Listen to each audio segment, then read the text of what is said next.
back to leading today. Back to what? Leading today. Yeah. I think we finally got the streaming where it needs to be, so Stephen doing that while I'm here so I can help if anything goes sideways. But he's training Ward so that we should have a couple of us that know how to do it. So. Somebody else can play the piano while I'm playing. You gonna learn that next word? I can do ding, ding, ding, ding, ding, ding, ding, ding, ding, ding, ding, ding. I did take lessons from my mom, but it's been forever, you know. I call what I do tickling the ivory. I don't call it playing the piano. Yeah, I agree wholeheartedly. Nothing about the piano. I know the theory behind it. How you doing? Good morning. Good morning. Welcome. Thank you.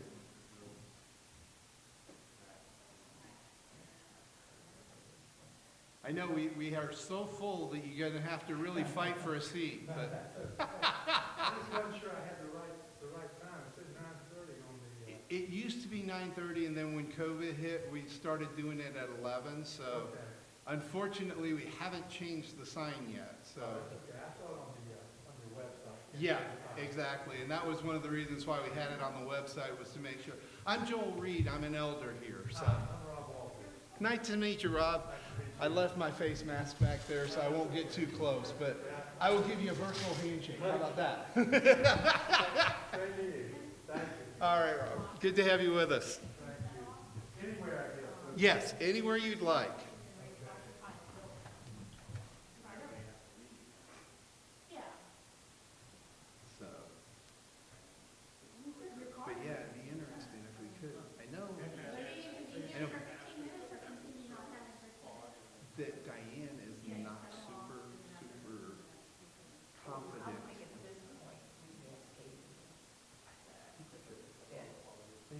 I think they've expressed that they are interested, and so. I know we can't call them full time because they're not members, but I think that's an old teacher. I'm hoping so too. I really, as hard as this COVID thing has been, the Lord has really blessed us with some of the people He's brought into our congregation. And it's like, Despite it all. it's one of those, we can't mess it up because He's got a plan. And He's going to work His plan whether we want to or not, And that applies to our messed up. in spite of us, right? Well, we did that. I'm waiting on space. He did that at 10:45, so it's not 10:45. Yeah, yeah, Everyone? yeah, we're on YouTube, but you can play.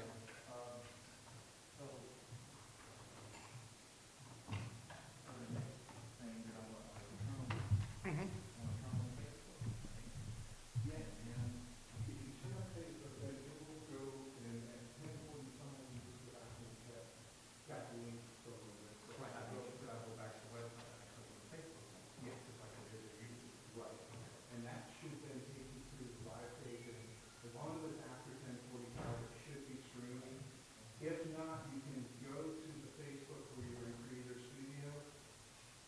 I think it's in the upper right again, but maybe in the lower left, there's one that says use manual settings, and then you can actually click go live manual. I'm going to hopefully it's going to work. I think it'll work. It did last week. It's just one of those that I usually wait till about 10:45, 10:50, because it sometimes takes a few minutes for it to get up and running.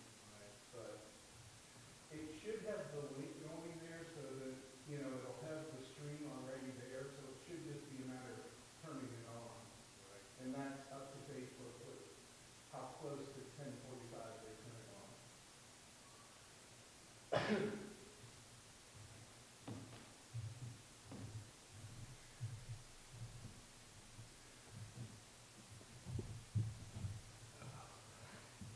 So how's the fam?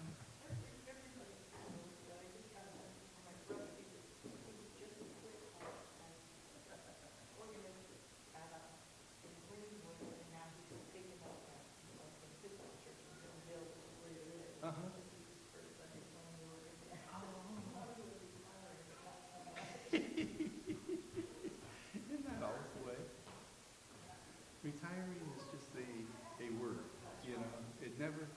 it's one of those, like I said, it took Dad until 85 before he finally retired, you know? And who would have thought it was the Supreme Court case that would have kept him in the ministry as long as it did? Yeah.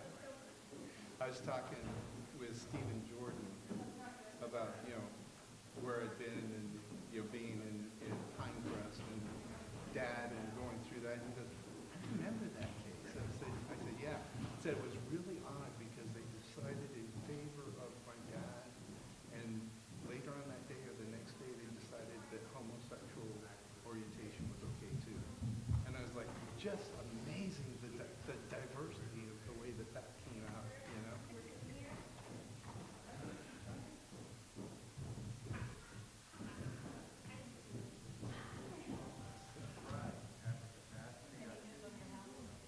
We got the storage unit emptied.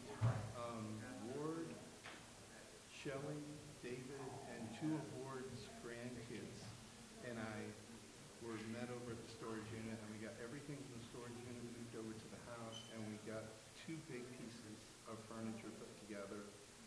And so we're making progress. Now it's just a matter of going from house to house. But it's one of those where, in Elaine's mind, that was a bit so. Not yet, but we did get beds together, almost. The master bedroom, I need to put the slats in before we put but I got the frame all together, so we're getting close. But it's one of those where I think in Elaine's mind, it's a lot better situation. All we're worried about is clearing out our house into the new house, and as we get more stuff together, or it gives us an opportunity to organize some of the stuff up there, and that's just going to take time. We need to do a few things to it, and in order to do it, we need to get a lot of the stuff out of it. So it's kind of like that. The dominoes aren't falling quite that way.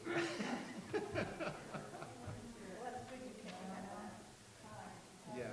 So I think tomorrow we're going to go. There's one dolly that's still in the storage unit. We'll go grab that and sweep it out, and then take the lock home and go to this office and say we're canceling the storage unit, and that way we are forced to find a place for it or get rid of it.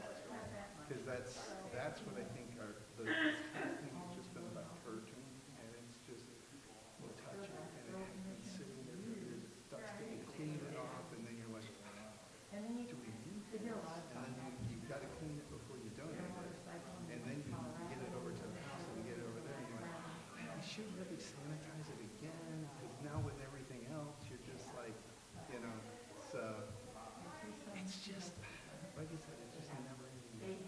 I told her, I said, I feel like I'm on the gerbil wheel. I'm running like a banshee and I can't get caught up and going nowhere. I get that. I get that. It's just that my back and my knees, I'm realizing how old I actually am.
Good morning.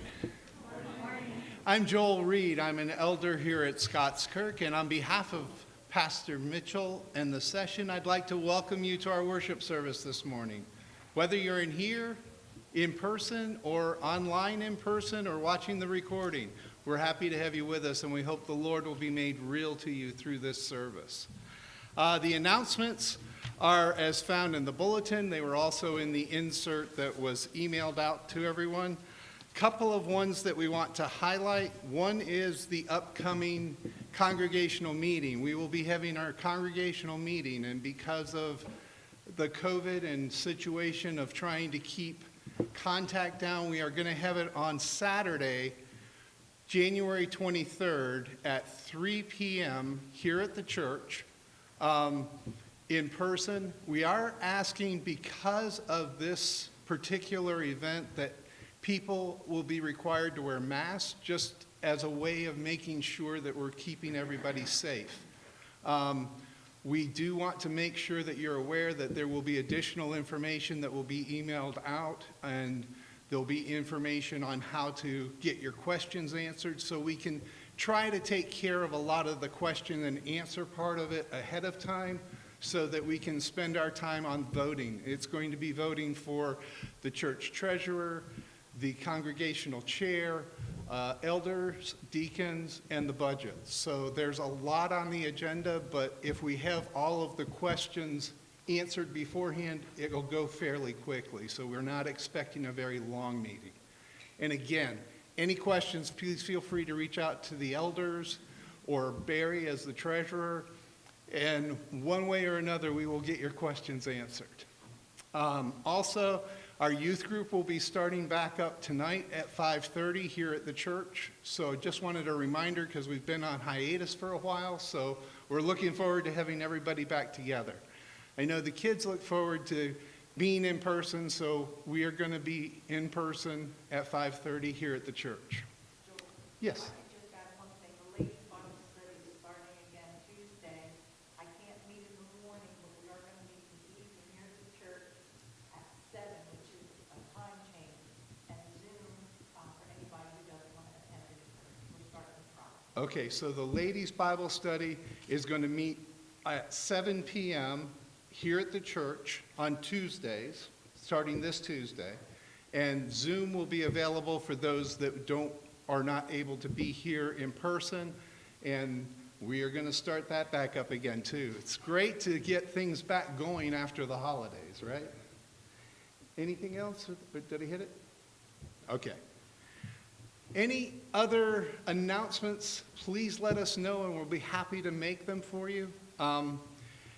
Right now, let's take a few moments and prepare our hearts for worship as we prepare to come before a holy God who calls us into his presence.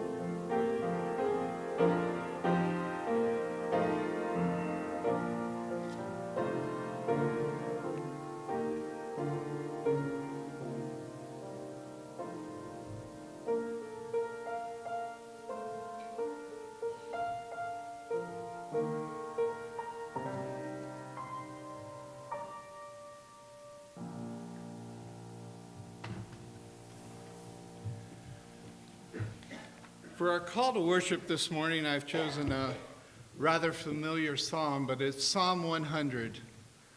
Make a joyful noise to the Lord, all the earth. Serve the Lord with gladness. Come into his presence with singing. Know that the Lord, he is God. It is he who made us, and we are his. We are his people and the sheep of his pasture. Enter his gates with thanksgiving and his courts with praise. Give thanks to him and bless his name. For the Lord is good. His steadfast love endures forever, and his faithfulness to all generations. Well, let's stand and sing to our glorious God, hymn number 40.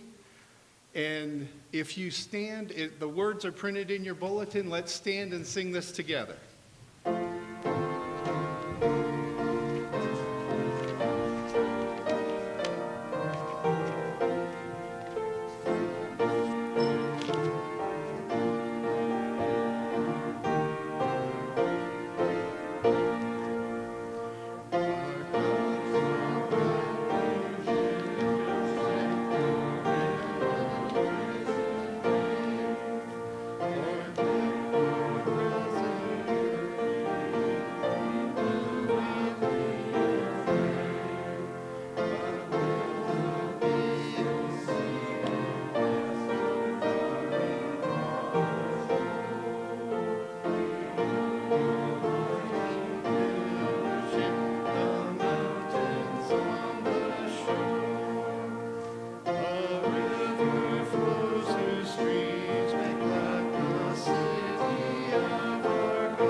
Let's go to the Lord in prayer. Dear loving and gracious Heavenly Father, once again we are humbled that you call us into your presence as your people. We who are but filthy rags in the deeds that we do, coming before you, the most holy God. It is awesome, Lord, that you saw fit to bring a way for a sinful people to come before you. Lord, we pray that this service would be magnifying and glorifying to your name and your name alone. Father, we thank you for sending your Son to pay a price we couldn't pay and to teach us how to communicate with you through the prayer. And we pray now the prayer that he taught his disciples to pray, saying, Our Father, who art in heaven, hallowed be thy name. Thy kingdom come, thy will be done, on earth as it is in heaven. Give us this day our daily bread, and forgive us our debts, as we forgive our debtors. And lead us not into temptation, but deliver us from evil. For thine is the kingdom, and the power, and the glory forever. Amen. You may be seated. For our confession of sin, we turn to 2 Corinthians 5, verses 14 to 20. For the love of Christ controls us, because we have concluded this, that one has died for all, therefore all have died. And he died for all, that those who live may no longer live for themselves, but for him who for their sake died and was raised. Now, from now on, therefore, we regard no one according to the flesh, even though we once regarded Christ according to the flesh. We regard him thus no longer. Therefore, if anyone is in Christ, he is a new creation. The old has passed away. Behold, the new has come. All this from God, who through Christ reconciled us to himself and gave us the ministry of reconciliation. That is, in Christ, God was reconciling the world to himself, not counting their trespasses against them, and entrusting to us the message of reconciliation. Therefore, we are ambassadors for Christ, God making his appeal through us. We implore you on behalf of Christ, be reconciled to God. This holy God has called us before him. He knows that we are sinners. And so we are going to use a prayer here as confession of that sin before our holy God. Let's read that together. Gracious Father, I have sinned times without number and been guilty of pride and unbelief, and for neglect to seek you in my daily life. My sins and shortcomings present me with a list of accusations, but I thank you that they will not stand against me, for all have been laid on Christ. Holy Spirit, deliver from evil, erase of former sins, everything that dims the brightness of your grace in me, everything that prevents me from taking delight in you. In Jesus' name, amen. And the great thing about it is that in the same scripture that calls us to confess our sins, we hear about assurance of pardon. And that today comes from Romans 8, verses 31 to 38. What then shall we say to these things? If God is for us, who can be against us? He who did not spare his own son, but gave him up for us all, how will he not also with him graciously give us all things? Who shall bring any charge against God's elect? It is God who justifies. Who is to condemn? Christ Jesus is the one who died. More than that, he who was raised, who is at the right hand of God, who indeed is interceding for us. Who shall separate us from the love of Christ? Shall tribulation or distress or persecution or famine or nakedness or danger or sword?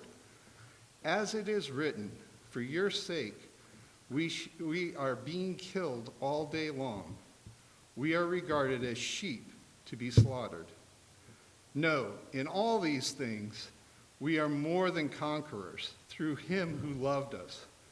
For I am sure that neither death nor life, nor angels, nor rulers, nor things present, nor things to come, nor powers.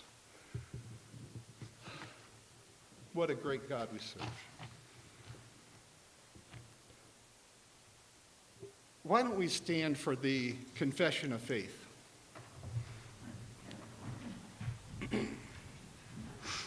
This is adapted from the Belgic Confession. Let's read this in unison. It is impossible for the holy faith to be unfruitful in a human being, seeing that we do not speak of an empty faith, but of what Scripture calls faith working through love, which moves people to do the works that God has commanded to the world.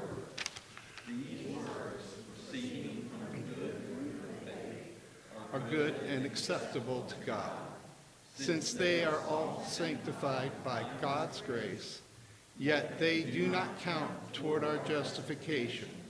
For by faith in Christ we are justified, even before we do good works. Otherwise we could not be good, any more than the fruit of a tree could be good if the tree was not good in the first place. So then, we do good works, but not for merit.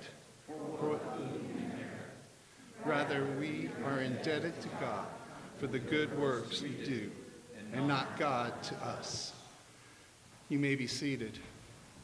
And if the children will come forward for the children's sermon.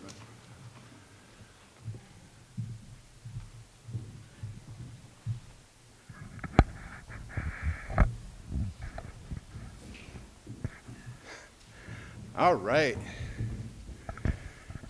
Well, good morning. I want to make sure that you guys see what I have here. You see what that is? It's a quarter, but it's a coin, right? And you know, there's two sides to that coin. And when I see a coin, do you know what I would think of? I don't think of it as money. I think of what Christ asked us to do. He asked us to repent. Now, sometimes we think repentance is just saying, I'm sorry, you know? But oftentimes we don't really feel like we're really sorry. Repentance means to turn away, like turning over the coin, and looking at things as Christ would look at. We shouldn't look at things as we want them to be, but we look at them as Christ wants us to see them and how we should serve him. Let's pray. Dear Heavenly Father, we do thank you. We thank you that you have called us to repentance. We pray that you would remind us that that is a turning away from sin. Not just accepting it, but turning away and asking for your help to fight and to conquer that sin as you have promised in your word. Lord, we thank you for the love you show us. In Jesus' name we pray. Amen.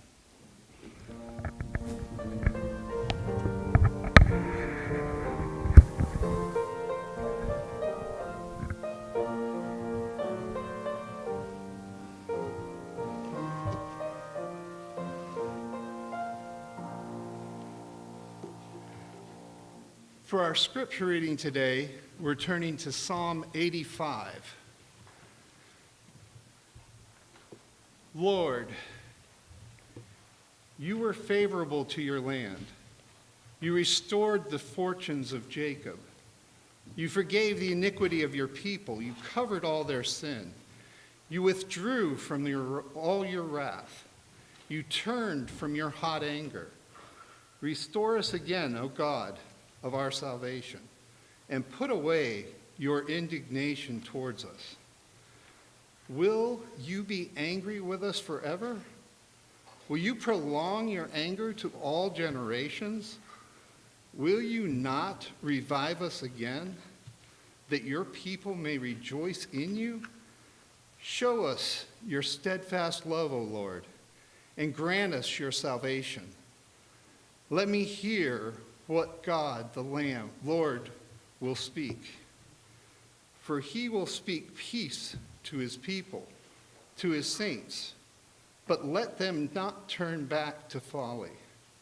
Surely his salvation is near to those who fear him, and that glory may dwell in our land. Steadfast love and fruitfulness meet. Righteousness and peace kiss each other. Faithfulness springs up from the ground, and righteousness looks down from the sky. Yes, the Lord will give us what is good, and our land will yield its increase. Righteousness will go before him and make his footsteps a way. The word of the Lord.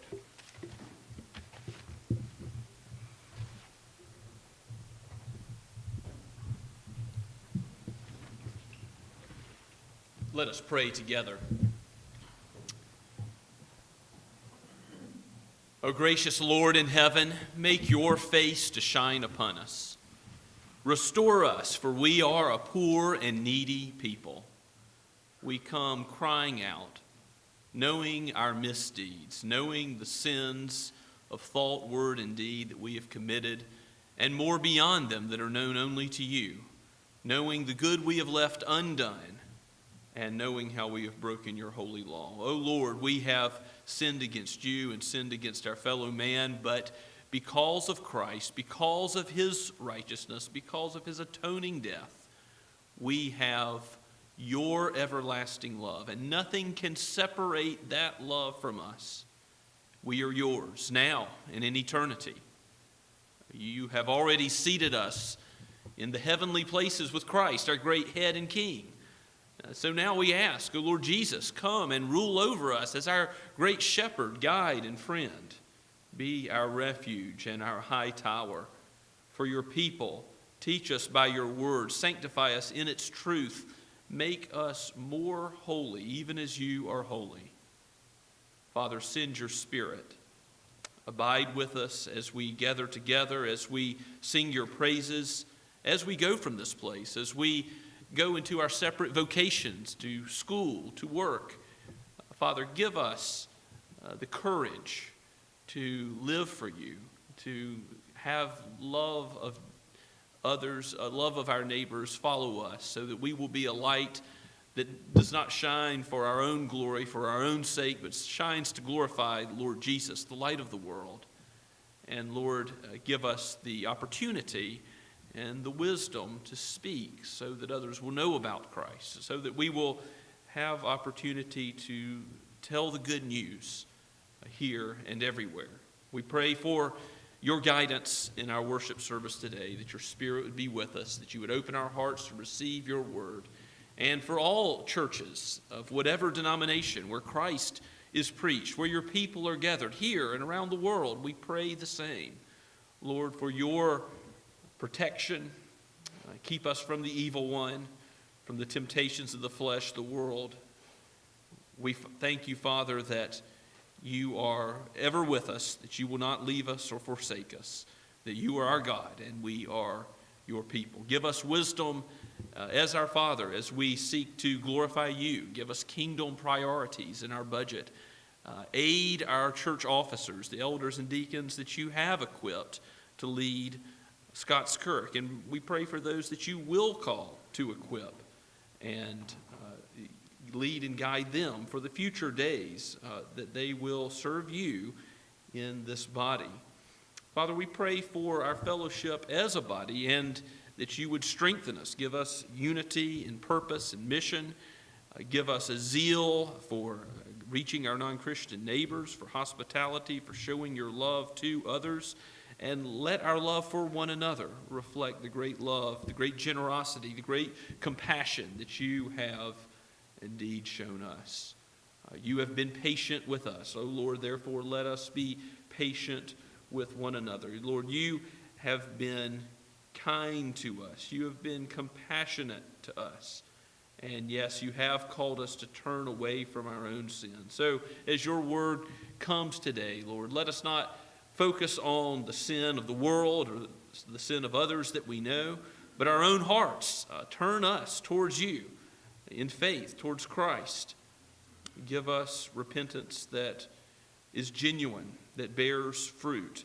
Let us be killing sin within, lest it be killing us. Oh Lord, we do pray for our nation, for our country. We ask for restoration, for revival, for a new reformation in our day. We know that the world needs your church, being the disciples of Christ, being salt and light in society.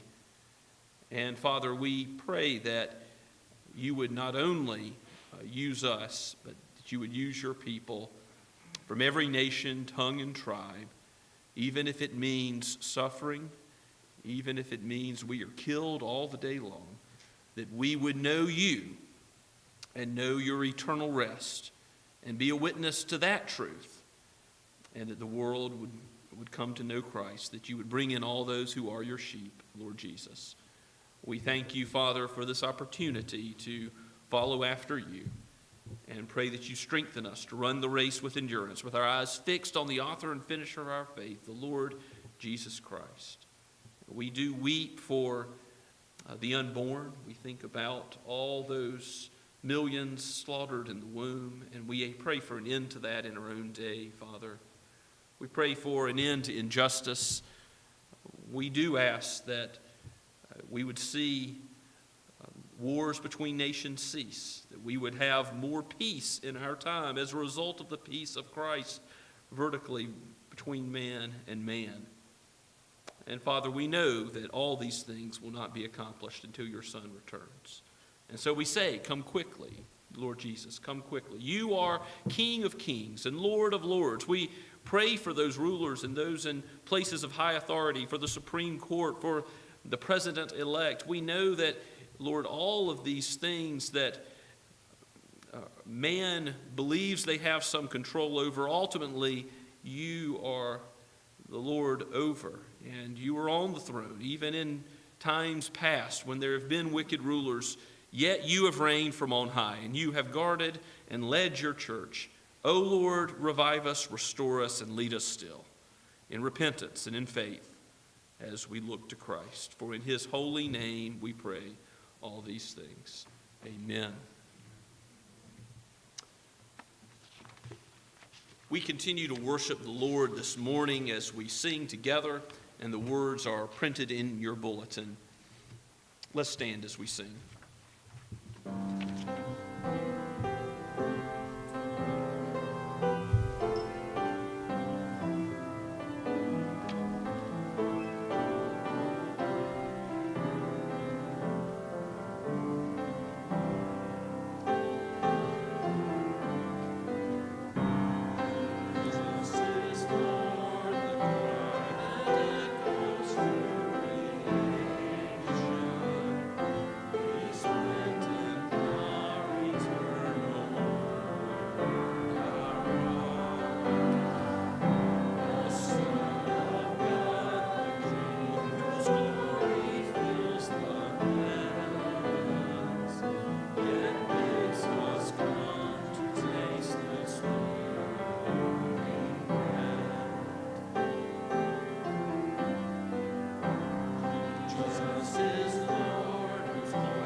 Let us pray. O Father, Son, and Holy Spirit, you are the giver of every good and perfect gift. Indeed, this day is yours. This world is yours and the fullness thereof. O Lord, we are your people, the sheep of your pasture. Bless us now, we pray. Give us an understanding of who you are in more fullness by the work of the Holy Spirit, that we might walk in the good works that you have prepared in advance that we should walk in them. O Lord, let us be instruments of your peace. Father, we pray that you would use us as a body, as individuals, as lights to a dark and dying world. We pray that you would use what we give now in tithes and offerings. Use our gifts and abilities. Use our time and our energy to serve as living sacrifices for you. For we ask all this in the name of our great King and Lord, Jesus himself. Amen.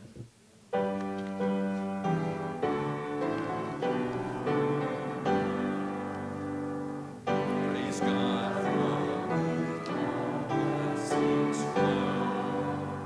Praise him, all creatures here below.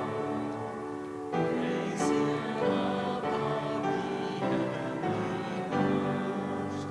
Praise Father, Son, and Holy Ghost.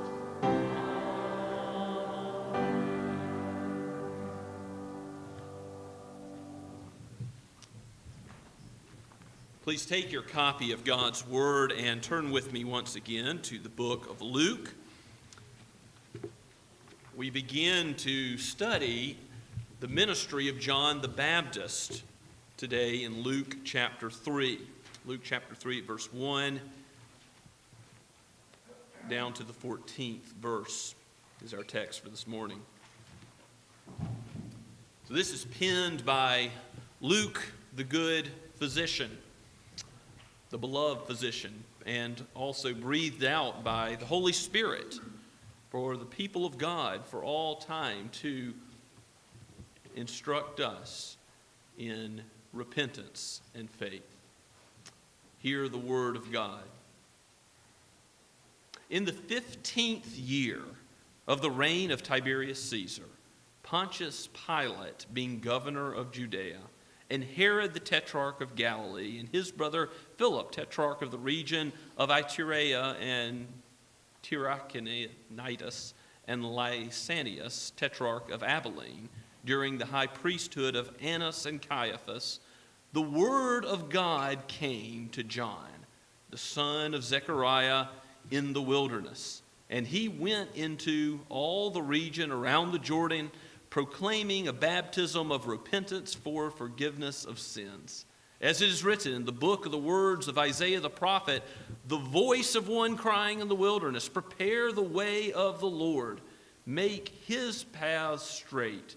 Every valley shall be filled, and every mountain and hill shall be made low, and the crooked shall become straight, and the rough places shall become level ways, and all flesh shall see the salvation of God.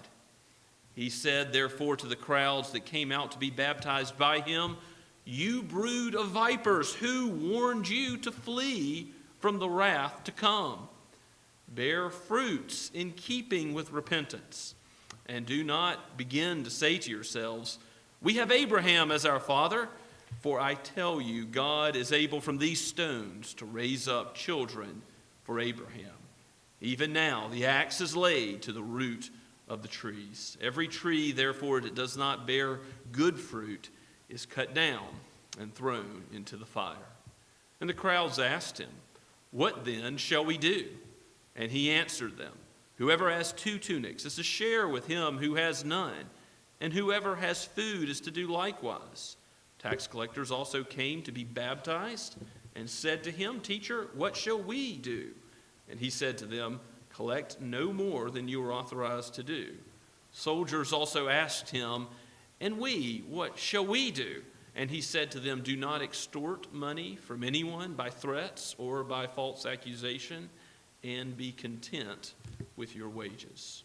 Thus ends this reading of God's holy word. May he bless it to our understanding today. Let's pray and ask his help. O Holy Spirit, it is your task to enlighten the mind.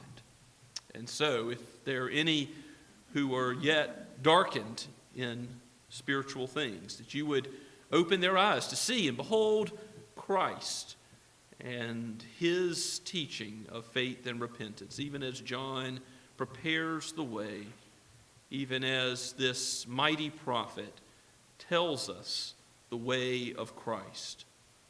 Oh, Father, make your ways known to us. For those who have repented and believed in the Lord Jesus before and know him and are your children indeed, your sons and daughters, strengthen them. Give them a life of repentance. Sanctify them in the truth. Make them more and more like the Savior, for he must increase and we must decrease. O Spirit of God, guide us and lead us as we open your word now. For we pray it in Jesus' name. Amen. Well, Luke is a careful historian, you remember.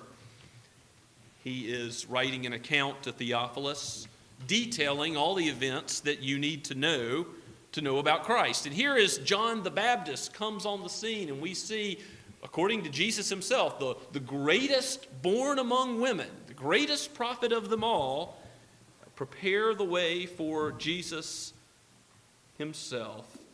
There is some historical data given in the first verse. Some historical markers are laid out because Luke wants to ground all this happening in history. He wants you to know who was the emperor. Well, it's the 15th year of the reign of Tiberius Caesar. Who did Tiberius Caesar appoint over Judea? Pontius Pilate, the governor of Judea, and Herod the Tetrarch is over Galilee. The Tetrarch is one chosen among the locals to rule there. Now, this is not Herod the Great, as he was called, who is the murderous Herod who killed all the babies in Bethlehem. But this is his son, Herod the Tetrarch of Galilee. And we're going to see how he mistreats John the Baptist, how he throws him in prison. And then Luke doesn't record it, but Mark also records the end of Herod's sin. The most significant sin that Herod committed was with pressure from his wife. After John the Baptist is called out the sin in this leader for taking his brother's wife, he has John the Baptist killed. So John the Baptist pays a high price for his message of repentance, even as he fearlessly speaks it to this leader, Herod the Tetrarch of Galilee. And his brother Philip, who named cities like Caesarea Philippi and Tiberias after Tiberius Caesar. Philip is the tetrarch of the regions of Iturea and Trachonitis, and Lysanias, tetrarch of Abilene. So you can't miss that this is something that happens in space and time. This is something that Luke wants you to know is not ethereal, not just a philosophy, but is real. And John is this prophet who is not only the greatest prophet, but he's in a special window of redemptive history between the Old Covenant and the New. He bridges the gap. There would have been a nobody in all of Israel who even remembered the last great prophet. So it's been 400 years of silence. Here is generations have come and gone before John the Baptist comes on the scene in the power of Elijah, in a type of ministry like his, which by the way, wasn't the most seeker-sensitive, wasn't the most friendly in its voice. He said as his opening line, "You brood of vipers." I mean, how would you have liked it today if that would have been, the first word said to you? You brood of vipers. But John knew the human heart, and he had a message that wasn't popular, like all the prophets before him. They all have a message of repentance. So for some of them, that's the only message they have. But with John particularly, he has a message of preparation for the Messiah. How are you going to prepare? You're going to repent of sin. You're going to turn from it and turn to the Messiah. So that means turning away from a life of self and sin and turning to the Lord's anointed.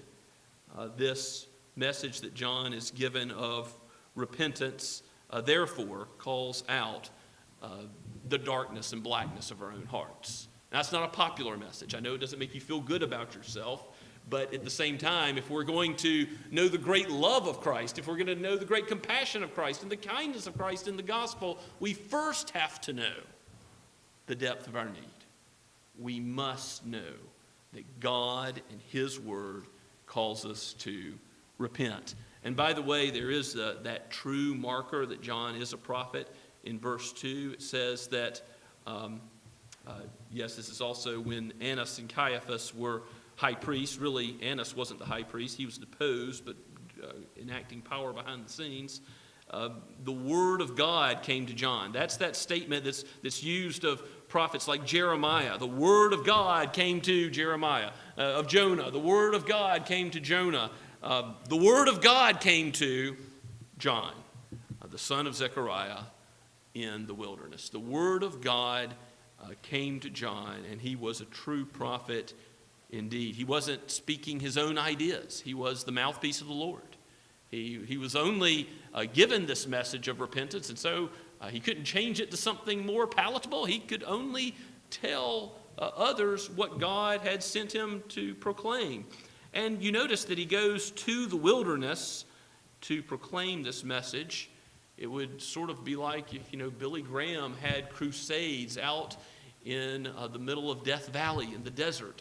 Why does John go, it says in verse 3, to the region around the Jordan, several hundred feet below sea level, and as the river goes down into the Dead Sea, even further below sea level, hot, arid, lifeless area, no civilizations are there, no cities are there. John goes out to the Jordan and proclaims this baptism of repentance. Now, next week we'll talk about John's baptism in relationship to Christ's baptism.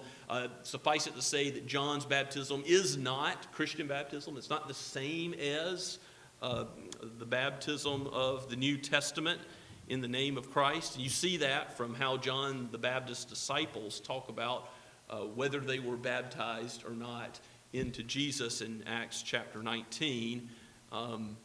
Paul says, you haven't even known there's a Holy Spirit. Well, you need to know Christ and the Holy Spirit. You need to have something other than John's baptism. And then they're baptized into the baptism of the Lord Jesus.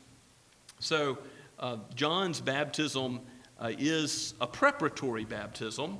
It's a baptism of repentance. It's a baptism preparing the way for Christ. And verse 4 really is verse 4 and 5 and 6 are all together really quoting from Isaiah chapter 40. Just right out of the prophet Isaiah, fulfilling the words of the Old Testament prophet.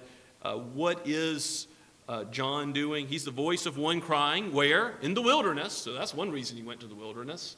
The scripture said it would happen that way. Prepare the way of the Lord. Make his paths straight. Every valley shall be filled. Every mountain and hill shall be laid low.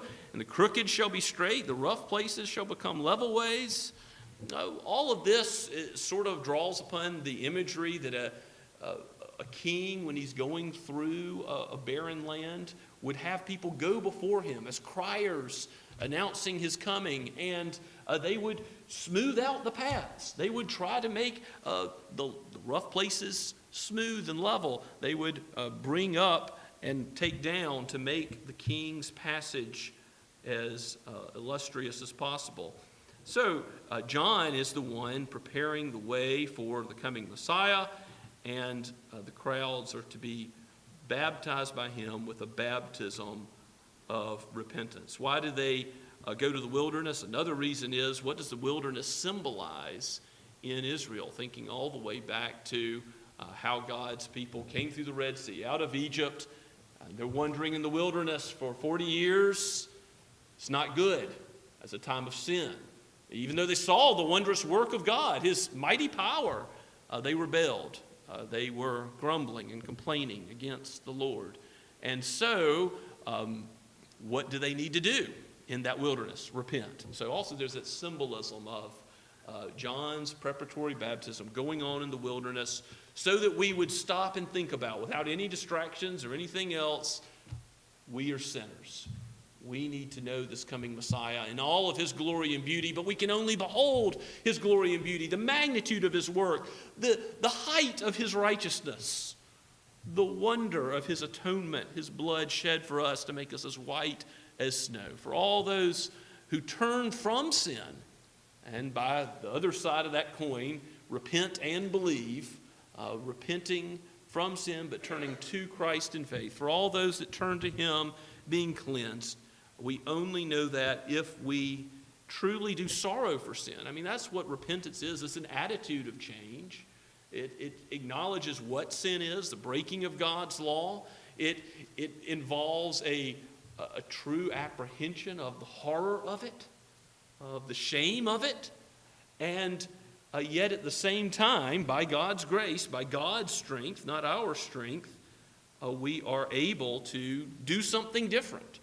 By the Holy Spirit, we're able to bear fruit in keeping with repentance. Now, the fruit in repentance itself aren't exactly to be identified because the repentance is the changing of orientation of life. So, from the moment that thief on the cross believed in Jesus, he had faith in Christ and repented. And Jesus says, this day you're going to be with me in paradise. But then, afterwards, after his faith and repentance, what happens? Even though his time to bear fruit was short, he does bear fruit in keeping with repentance. He urges the other thief, you need to have faith in this same Christ too. He speaks of who Jesus is truthfully.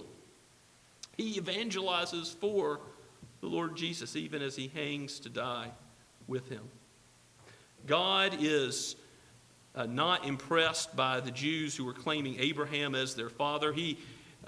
John the Baptist is sent with a message from God to cut away any crutch that they can have to lean on, to claim some self-righteousness, some way to be justified before God based on their own lineage, their own works, anything they have done. And instead, the fact that John comes baptizing is meant to show that they are like proselyte Gentiles who come into Israel. That they, the Jews, not just the outward Gentiles, but the Jews need to be cleansed of sin. Abraham as their father is nothing. God is able from the stones to raise up children for Abraham. What does John mean by that? In the end of verse 8. He means that the Gentiles will be brought in. And it's the axe that's been laid to the root of the tree that shows that, or even now, what is God about to do to Israel, who's rebelled for so long, again and again? Many who are of Israel, many who are Jews, will be cut off because of their covenant breaking and their unwillingness to have faith and belief. For those Jews that cry out, give us Barabbas instead of Jesus, for Annas and Caiaphas, for all the scribes and the Pharisees that align themselves against God, his Son, his anointed, and his purposes in this world. Now, of course, that doesn't include all the Jews. Some turn, some believe in the Lord Jesus. Many priests, we find later in the book of Acts, become obedient to the faith. God is gracious. He spares even from Israel. Christ weeps over Jerusalem as he considers those who are from Abraham's line. Yet, being of a particular line is no refuge from the wrath to come. What is the only place to flee from God's wrath? His beloved Son. He wouldn't have sent his Son to live and be humiliated, to die in our place, unless it were completely necessary. The only way of salvation is to find our refuge in him. So saying someone in my family was a strong Christian, that I had a pastor as a father or a grandfather, none of these things can possibly afford us any refuge. Christ himself is alone our refuge. And children, you must be reminded of this, to have your faith become your own. Don't rely on your parents' faith. Look to the Lord Jesus yourself. Repent of your own sin yourself. Nobody can repent for you. Oh, your parents pray for you. Your grandparents pray for you. But you must turn from sin and trust in Christ. This is God's call for you. It is the only way to escape from wrath. Yes, hell is real. Separation from God and eternity is real. That is the wages of sin, death, eternal death. And life, eternal life, is the reward of those who trust in Christ. This is a matter of life and death, and we cannot speak except plainly about it. Even as John was bold and plain, any godly biblical ministry will tell the truth about sin and salvation and what is at stake. So, John the Baptist, being a practical preacher, a preacher who gives application, specifics for those in the crowd, applies this in a few separate ways. He says, okay, repent, but don't just think about repentance generally. Here's what it looks like for those in the crowd that are asking, what shall we do? And remember how God's gospel doesn't come to those who are powerful and mighty. Yes, God's at work, even though there's all these wicked rulers in the church and the world. But who is he calling into his kingdom? Prostitutes, wicked businessmen, tax collectors, soldiers, hated as collaborators with Rome. Look at the application John gives in verse 10. The crowds asked him, what shall we do? He answered them, whoever has 2 tunics is to share with him who has none, and whoever has food is to do likewise. And you see this being carried out in the book of Acts, how the believers had everything in common. They were not afraid to voluntarily, not by government compulsion, taking from one to give to another, but no, they were voluntarily, out of the love of Christ for one another. For those that didn't know Christ, a giving of what they had. And someone might have 2 or 3 or 4 or 5 tunics. That would be a normal amount of worldly goods. It'd keep you warm at night. You would sleep with a tunic. And some would have none. So to care for our brother or sister in need, and obviously food and clothing. These are the basics of life. With food and clothing, you can be content, the Apostle Paul says. Here are the necessities of life that believers are called to love their neighbor by generously and compassionately sharing. And isn't that how God has treated us? Could we be tight-fisted as Jesus' disciples, seeing how Jesus has treated us so kindly, so compassionately, so generously? How will he not also give us all things? He's given us his very self. He's died for us. He's laid down his life for his sheep. Will we not lay down our lives, the arguments from the greater to the lesser, in some small way, one for another? In some little ways that God has called us and given us the opportunity to serve one another in material ways. I think that's the application that John gives in verses 10 and 11. And then in verse 12, the tax collectors also come up to him, and they want the baptism of repentance. Now, maybe they're like Matthew, and they'll just leave the tax collecting booth and go off forever following Jesus. And some people point out that the tax collectors and soldiers aren't called to leave their occupations. And I think there may be an implicit call to leave those occupations, because insofar as they're intrinsically sinful, I mean, the tax collectors really couldn't make a living except by extorting over the amount they were given to collect. That was the custom, that they should take more. And so with John the Baptist calling for an immediate reform for them to only collect what you're authorized to do, that's really going to make it hard for them to make a living as a tax collector. But that's what they ought to do. They ought to collect no more. They ought not extort one bit from their fellow man. And soldiers also, in the same way, they say, what are we to do? Don't extort money for anyone by threats or false accusation. Well, soldiers in the Holy Land were known for using threats and lies to get their way, to bully the people of God. And, of course, you see soldiers at the cross doing all the evil that they did to Jesus. Insofar as a soldier has an evil mission, they ought to cease and desist with that evil mission. Now, of course, if a soldier's acting in a good and just cause, and, there could be a reformed way to be a soldier, a good way to be a soldier. But to be a soldier for the Roman occupier would have been a difficult task to do without any threats, without any false accusation. And, of course, they were also taking what did not belong to them. So John is saying, don't come up with a 5-year plan to slowly transition into obedience. Immediately, turn from sin, turn to Christ, and live the way he's called you to, which means obedience to all the 10 commandments, to love God and to love neighbor wholly. And you see by these practical applications that also it's not only refraining from what God's forbidden, but also doing what God has called us to do. The loving of neighbor and sharing worldly goods, tunics and food, shows that the opposite of the command forbidden is also commanded, a principle that the Scriptures many times reaffirm.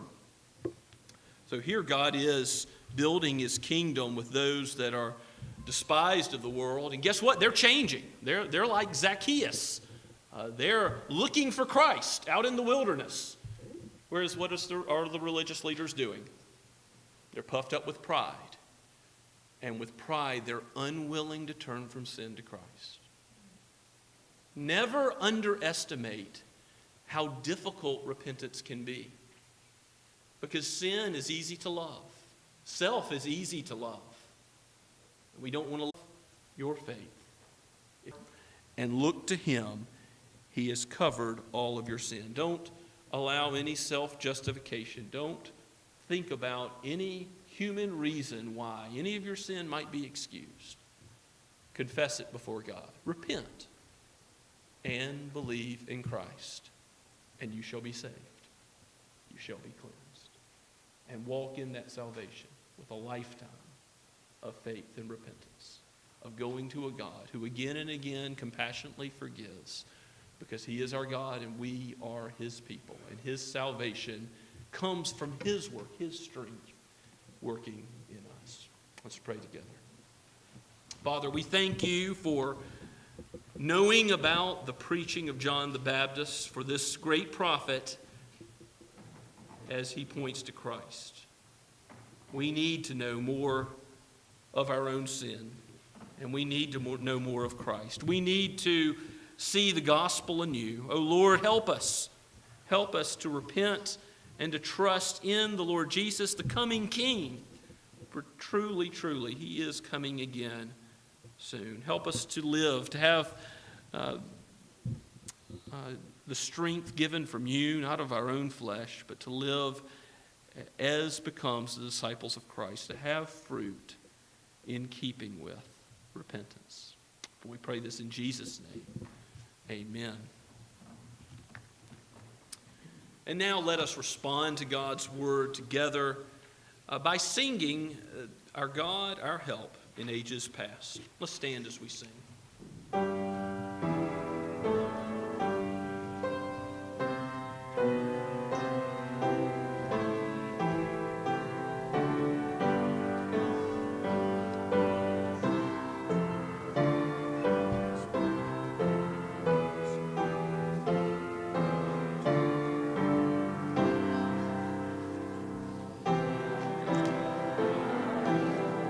In ages past.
Now to him who is able to do far more abundantly than all we ask or think, according to the power at work within us.